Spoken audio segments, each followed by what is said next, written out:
Ya, kita sekarang akan beranjak ke materi baru, namanya standar costing. Nah, ini part 1 dan nanti ada juga lanjutannya di part 2. Nah, standar costing ini apa? Mungkin tadi udah dilempar materi ya, ada yang udah baca-baca. Standar costing itu cara gampangnya itu misalnya kalau sebuah pemerintahan misalnya, pemerintah itu punya namanya standar biaya akuntansi. Jadi misalnya pemerintah itu misalnya kalau ada pegawai negeri yang akan tugas dinas luar selama beberapa hari, per harinya dia dapat tempat tinggal itu tarifnya berapa, tiket pesawatnya kalau jabatannya eselon berapa, satu misalnya itu dapat bisnis, misalnya gitu. Nah, pemerintah sudah punya standar, itu perusahaan juga punya seperti itu. Jadi punya standar biaya yang sebagai tolok ukur atau pedoman ketika akan mengeluarkan biaya ke pos-pos tertentu. Misalnya akan melakukan produksi, berarti ada 3 biaya produksi. Yang kemarin ada itu, ada BBB, ada BTKL, dan ada BOP.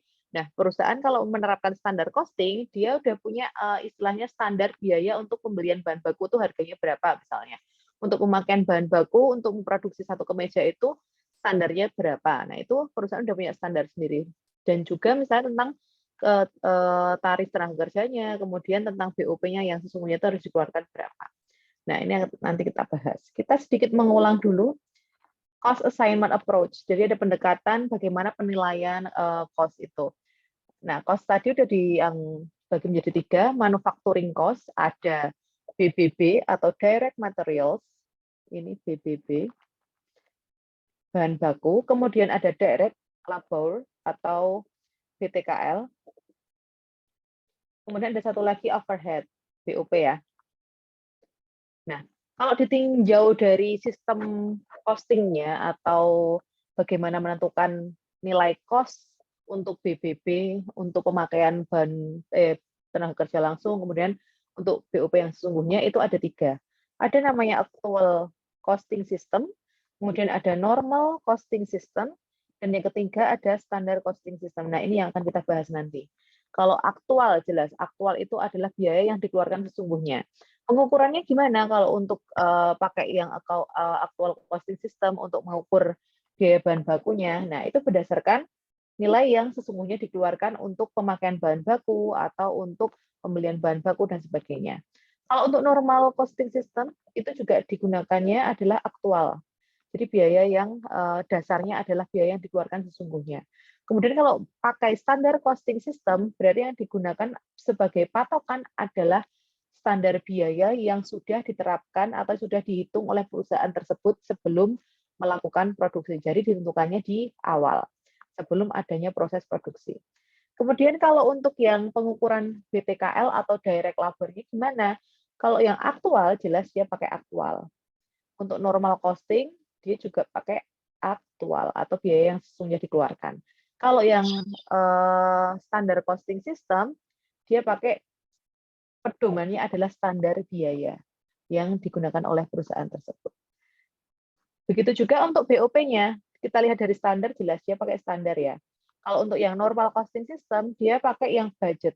Jadi yang sudah dianggarkan versus nanti yang aktual. Jadi kayak ada selisih biaya BOP seperti yang dihitung sebelumnya. Kalau yang aktual costing system, dia pakainya adalah aktual atau biaya yang sesungguhnya. Itu perbedaannya. Jadi kita hari ini dan besok pertemuan selanjutnya akan membahas tentang standar costing system atau biaya standar yang ada di perusahaan. Gimana cara menghitungnya dan sebagainya. Kalau dilihat dari definisinya, standar biaya tadi sudah disebutkan, biaya standar atau standar yang ditentukan oleh perusahaan sebagai pedoman di awal atau di muka sebelum perusahaan itu melaksanakan kegiatan manufacturing atau kegiatan proses produksi. Nah, standar itu meliputi jumlah biaya yang seharusnya dikeluarkan untuk membuat satu satuan produk. Jadi, perusahaan itu sudah misalnya dia sebagai produsen kemeja.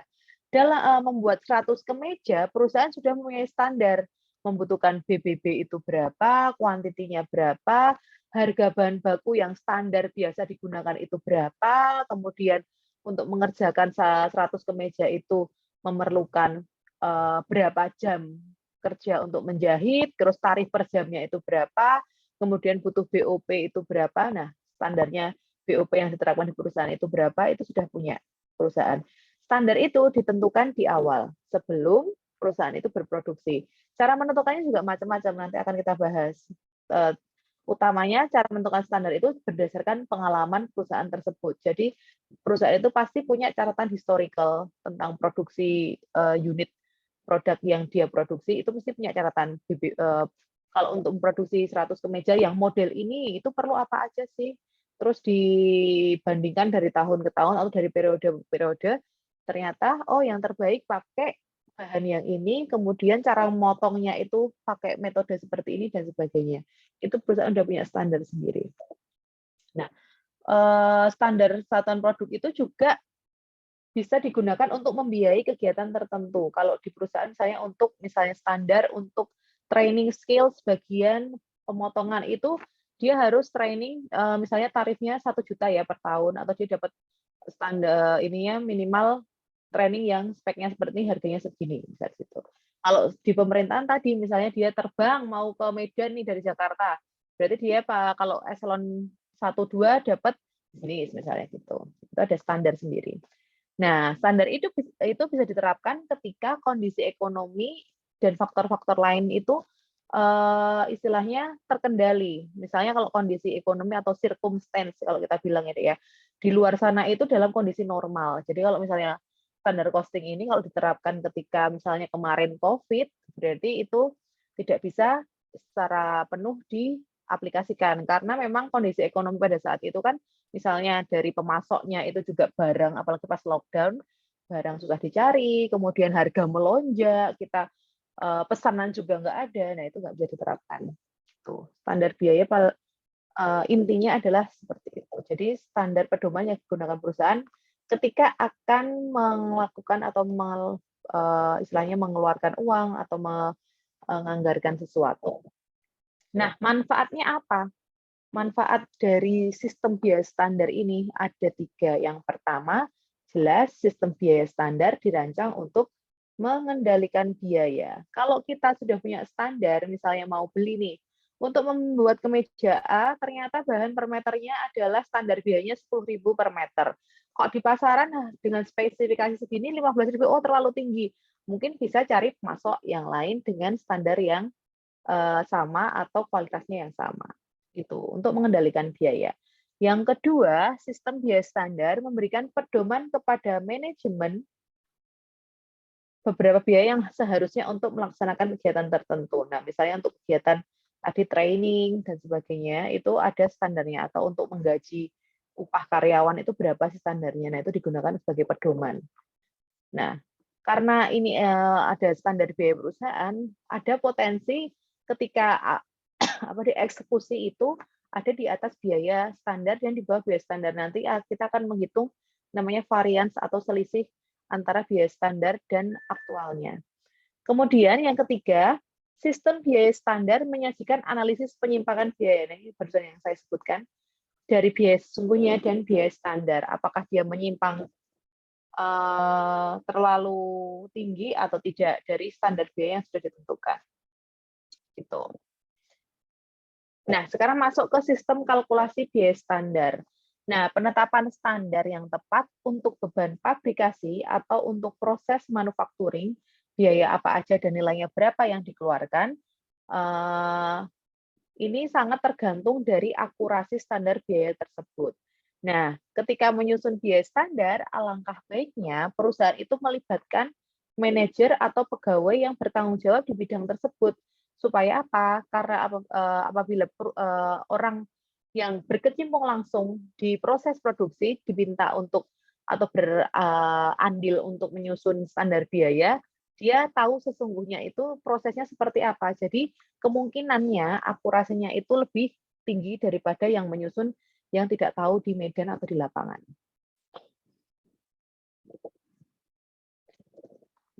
Nah, kemudian ada biaya standar dan anggaran. Apa sih hubungannya biaya standar dan anggaran?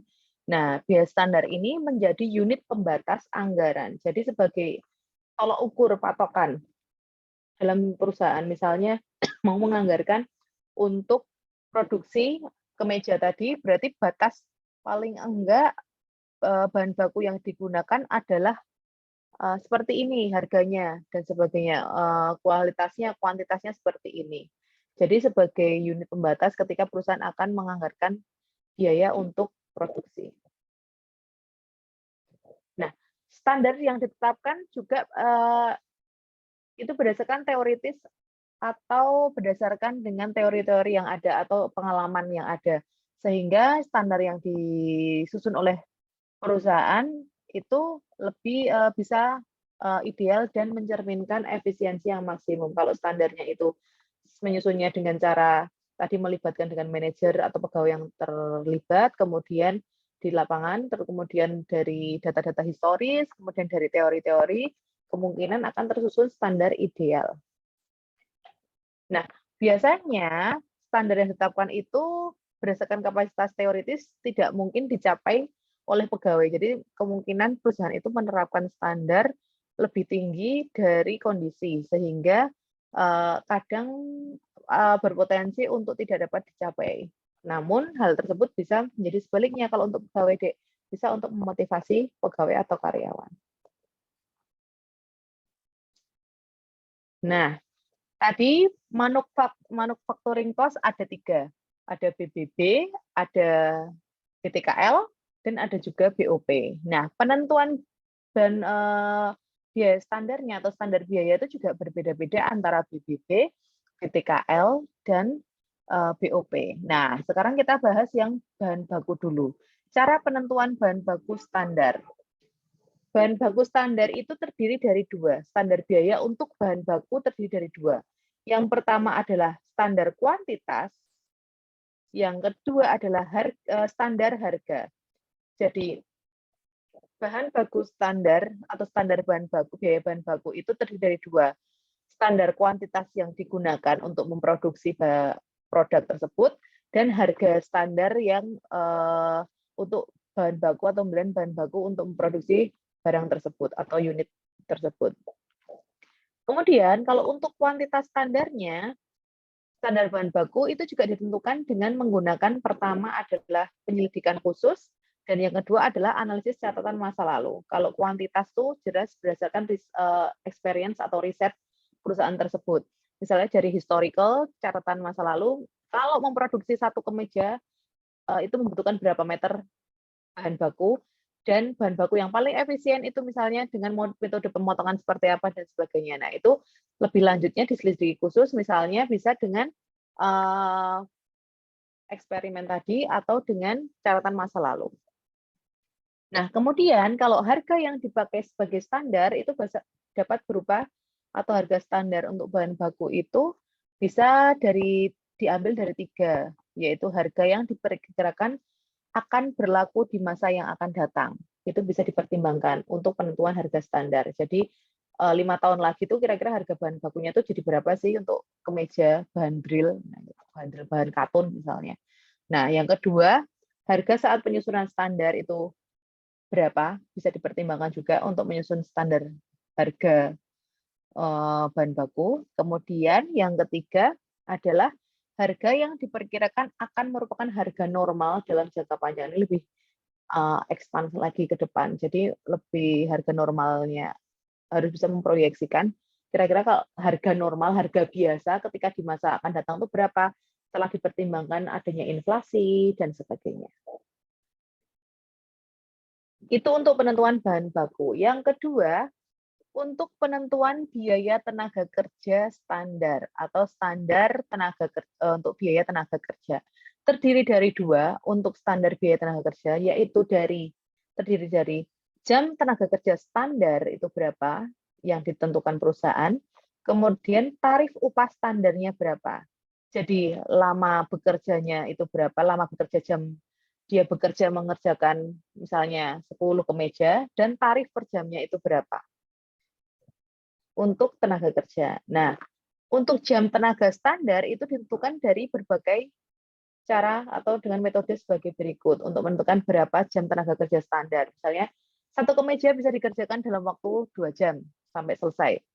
atau dalam waktu 1 jam atau 45 menit. Nah, itu kan perusahaan harus mempertimbangkan penentuan biayanya jam tenaga kerja untuk mengerjakan satu kemeja itu berapa. Caranya, yang pertama dengan menghitung rata-rata jam kerja yang dikonsumsi dalam suatu pekerjaan masa lalu. Maksudnya, misalnya dari 10 periode produksi atau beberapa tahun ke belakang periode produksi, itu untuk mengerjakan 100 buah kemeja itu dikerjakan dalam waktu berapa, kemudian dicari rata-ratanya. Nah, itu bisa ditentukan nanti biaya standarnya dari situ.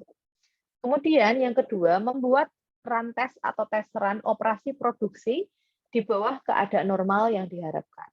Keadaan normal di sini maksudnya seperti yang untuk menghitung kemarin produk rusak dan cacat.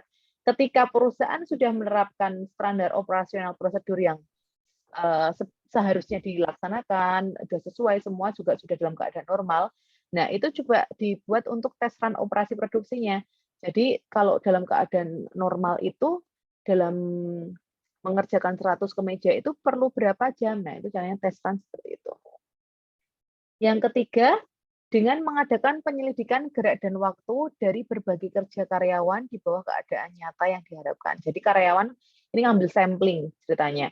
Karyawan tetap kerja ini seperti biasa, tapi diambil beberapa karyawan, diobservasi, kira-kira butuh waktu berapa sih mengerjakan 100 kemeja sampai selesai dari berbagai karyawan yang ada di situ.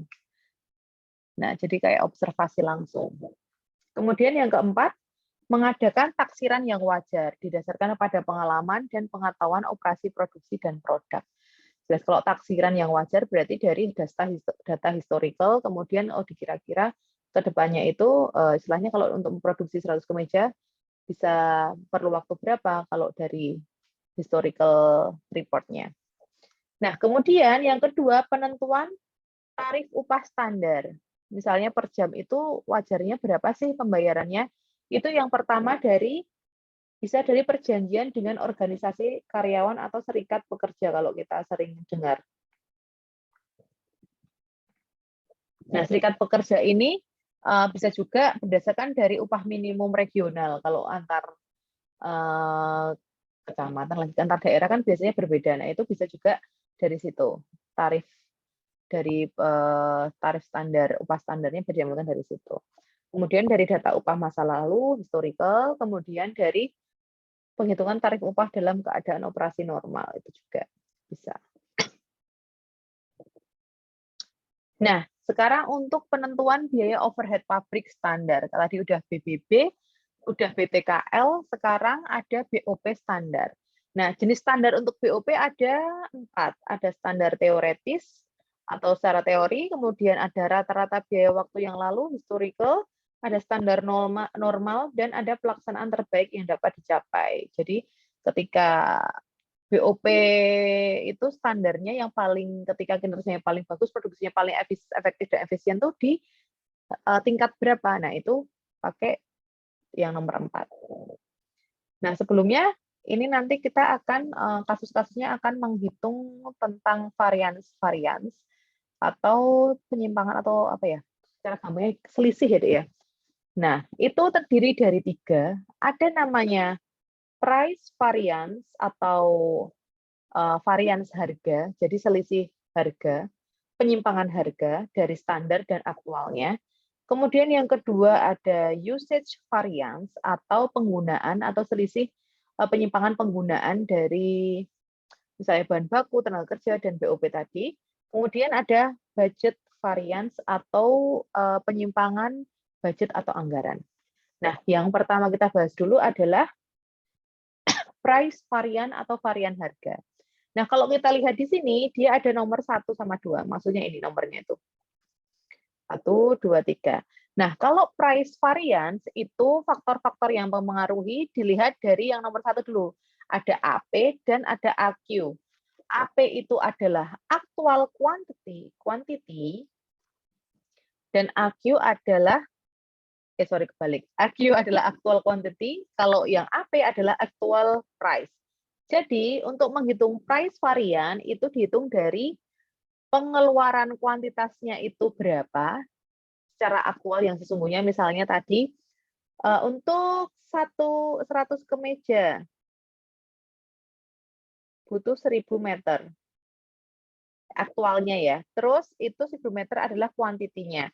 Ternyata per meter itu kuantitinya adalah per meter harganya price-nya itu 10.000.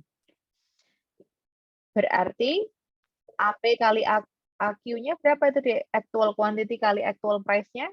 Berarti berapa hasilnya? Tinggal dikalikan toh.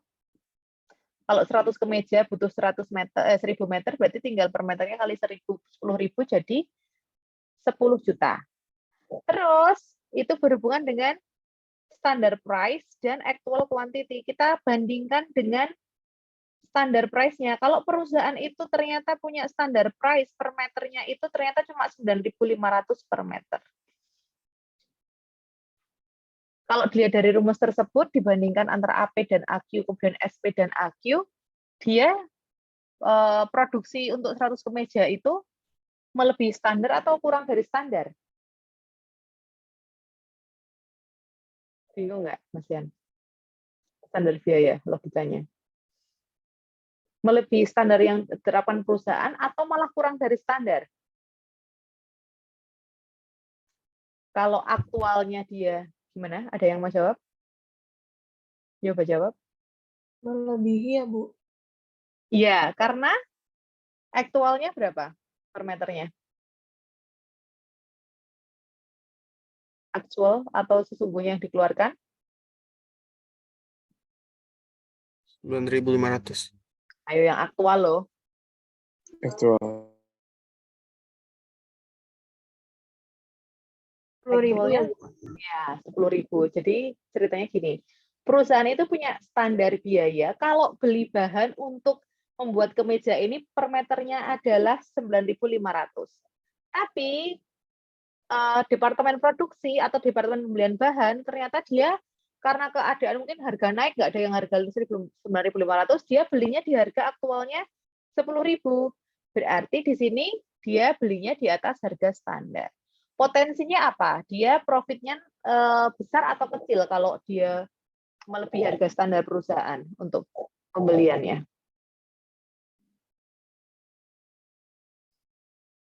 Profitnya kecil. yes, profitnya kecil karena lebih tinggi dari standar yang diterapkan perusahaan. Tuh. Perusahaan menerapkan standar 9.500 itu pasti sudah dihitung tuh. Oh, terbaiknya profit margin yang paling bagus ketika aku beli bahan seharga segini. Nah, itu untuk price varian, harga, penyimpangan harga. Nah, yang kedua itu ada usage variance atau penggunaan. Penggunaan misalnya penggunaan bahan untuk produk tadi untuk memproduksi kemeja. Dilihat dari mana kalau usage? Dari nomor 2 dan nomor 3. Pertama dari actual quantity atau quantity yang digunakan dan standar price-nya. Dan yang kedua dilihat dari standar price dan standar quantity. Jadi standar quantity-nya itu penggunaannya harusnya berapa? Misalnya tadi contohnya kalau 100 kemeja ya dia aktualnya 1000 meter. Ternyata standar kuantitinya dia kalau 100 kemeja itu sebelumnya standar perusahaan itu cuma 950 meter. Berarti dia penggunaannya juga di atas standar perusahaan. Nah, gitu. Kalau untuk yang usage. Kalau yang budget gimana? Kalau yang budget dia dilihat dari AP kali AQ dan SP kali SQ. Jadi dari actual price dikalikan actual quantity dikurangi dengan standar price dan standar quantity. Jadi antara actual dibandingkan dengan standar yang diterapkan di perusahaan. Itu untuk budget. Jadi penggunaan budget dari perusahaan itu melebihi standar atau kurang. Nah, ini ada beberapa metode juga untuk menghitung selisih biaya produksi langsung. Ada model 1 selisih, 2 selisih, dan 3 selisih. The one-way model, the two-way model, dan three-way model. Untuk yang model 1 selisih dulu. Rumusnya adalah selisih total dihitung dari harga standar dikalikan dengan kuantitas standar, kemudian dikurangkan dengan harga aktual atau yang harga sesungguhnya dikalikan dengan kuantitas yang sesungguhnya atau actual quantity. Nah, setelah dikalikan standar-standar terus kurangkan sesungguhnya, nah itu nanti selisih total bisa diketahui atau penyimpangan secara total. Varian secara total. Nah, kalau yang dua selisih itu nanti ada dua, namanya selisih harga dan selisih kuantitas. Kalau yang selisih harga itu jelas dihitung dari harga standar, kemudian dikurangi dengan harga sesungguhnya. Kalau tadi 10.000 standarnya itu 9.500, kemudian dia aktualnya 10.000, berarti minus, dia kurang, istilahnya melebihi dari harga standar, kemudian dikalikan dengan kuantitas sesungguhnya. Yang kedua ada selisih kuantitas, itu dari kuantiti standar dikurangi dengan kuantiti yang sesungguhnya. Kalau kuantiti standarnya dia lebih tinggi, kemudian sesungguhnya lebih rendah, berarti nanti hasilnya positif. Nah, itu istilahnya malah di bawah harga standar dan dia cenderung untuk lebih menguntungkan. Nah, ini dikalikan dengan harga standar nanti untuk selisih kuantitas. Nah, ini ada beberapa varian, misalnya tadi udah dihitung untuk varian harga, kemudian ada varian quantity, kemudian ada varian budget. Nah, ini lebih spesifik lagi kalau menghitung misalnya untuk harga beli bahan, varian harga beli bahan. Dihitung dari harga bahan aktual atau yang sesungguhnya dikalikan dengan kuantitas pembelian bahan dikurangi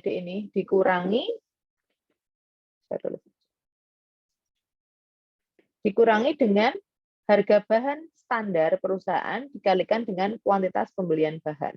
Jadi intinya ini perbandingan antara atau selisih dari harga yang aktual yang dikeluarkan dan harga bahan standar perusahaan seperti yang dicontoh tadi. Yang kedua, ada varian harga pemakaian bahan. Kalau tadi beli, sekarang tentang pemakaiannya. Nah, ini dihitung dari harga bahan aktualnya itu yang dibeli berapa, dikalikan dengan kuantitas, kemudian dikurangi atau diselisihkan dengan harga bahan standar itu berapa, dikalikan dengan kuantitas. Gampang ya ini ya. Terus ada varian kuantitas bahan. Nah, ini dihitung dari kuantitas pemakaian bahan aktualnya berapa. Kalau misalnya tadi standar perusahaannya itu 100 kemeja itu pemakaiannya adalah 1.000 meter. Nah, di lapangan kita juga belum tentu sesuai dengan standar yang ditetapkan. Nah, aktualnya yang dipakai itu kuantitasnya berapa. Kemudian harga bahan dikalikan dengan harga bahan standar. Diselisihkan dengan kuantitas pemakaian bahan standar. Berarti standarnya yang dipakai yang 1.000 meter dikalikan dengan harga bahan standar. Berarti istilahnya cuma aktual versus dengan standar yang diterapkan perusahaan atau yang sudah ditentukan. Nah, untuk varian tarif tenaga kerja. Nah, ini dihitung dari tarif tenaga kerja yang aktual, kemudian dikalikan dengan jam tenaga kerja aktual, dikurangi dengan tarif tenaga kerja yang standar dikalikan dengan jam tenaga kerja yang aktual. Jadi standarnya itu berapa, diversuskan dengan jam tenaga kerjanya berapa tarifnya, tapi kalau jam tenaga kerjanya tetap dikalikan dengan yang aktual. Nah, misalnya dia habis baterainya. Kemudian varian efisiensi tenaga kerja dihitung dari jam tenaga kerja aktual dikalikan dengan jam tenaga kerja standar per jamnya, dikurangi dengan jam tenaga kerja standar dikalikan dengan tarif tenaga kerja standar, aktual versus standar. Nah, ini contohnya tadi untuk yang model 2 selisih. Di situ ada kuantitas, kemudian ada harga. Nah, ini adalah contoh pemakaian bahan baku. Nah, pemakaian bahan baku. Di sini ada kuantitas untuk standar yang digunakan adalah 100.000 kg. Kemudian ternyata proses produksi berlangsung, sesungguhnya itu ada 90.000 kg. kuantitasnya, yang digunakan hanya 90.000. Berarti kalau ini cenderung untungnya gede atau lebih kecil? Secara logika. Kalau standarnya 100.000, ternyata yang dikeluarkan butuhnya cuma 90.000 kilogram. Cenderung untungnya itu marginnya lebih tinggi atau marginnya malah lebih rendah untuk produksi yang ini? Lebih tinggi ya, Bu. Ya, lebih tinggi karena yang sesungguhnya dikeluarkan lebih rendah dari harga standar. Kemudian kalau harganya kita lihat, ternyata standar harganya itu 500 per kilogramnya, tetapi sesungguhnya belinya itu 550. Kalau ini, kalau lihat dari harga, dia kemungkinan marginnya lebih rendah karena dia di atas harga standar. Nah, kita hitung coba kalau selisih harga dia minus atau malah plus tuh. Nah, kalau selisih harga di sini dihitung dari harga standarnya dulu dikurangi dengan harga aktualnya. Ada 50. 50 dikalikan 90.000. Berarti ada 4.500.000. Ini namanya R itu right side ya, Dek ya. Jadi dia minus kan. Jatuhnya rugi atau kemungkinan dia ada selisih harganya itu 4.500.000. Kemudian kalau selisih kuantitas, dia diambil dari standarnya itu berapa, dikurangi dengan yang sesungguhnya 90.000 kilogram dikalikan 500. Berarti dia ada 5 juta plus. Gitu ya. Caranya gampang ya. Sebenarnya cuma memahami ini masuk kalau selisih harga itu rumusnya apa dan sebagainya. Tapi intinya membandingkan atau mengurangi selisih dari antara harga standar dan harga sesungguhnya. Nah, ini tadi 2, 3, 4 selisih untuk biaya overhead pabrik. Nah, ini untuk yang satu selisih dulu, ini seperti yang sebelumnya aja. Tinggal membandingkan antara BOP yang sesungguhnya dan BOP yang dibebankan, kemudian ada selisih BOP. Dan seterusnya ada pertanyaan sampai sini, Dek. Di bawah itu sama semua. Yang paling penting yang hitung-hitungan tadi. Sampai sini aman? Masih gampang ya, besok coba kalau latihan. Ada pertanyaan tidak? Tidak ada, langsung kuis saja. Ya, coba kuisnya ya, kalau nggak ada pertanyaan. Nah, besok kita mulai latihan kasus. Ini saya tutup aja ya, Dek ya. Kalau sudah masih aman ya hitungannya, nggak terlalu berat kalau yang ini. Iya, Ibu. Oke, terima kasih. Langsung, ini kan tadi kuisnya tak buka jam 1. Ini masih ada 10 menit, tak masukkan aja. Oke, dicoba-coba ya. Terima kasih banyak atas partisipasinya. Thank you ya. Terima kasih, Bu. Ya, selamat siang. Siang, Ibu.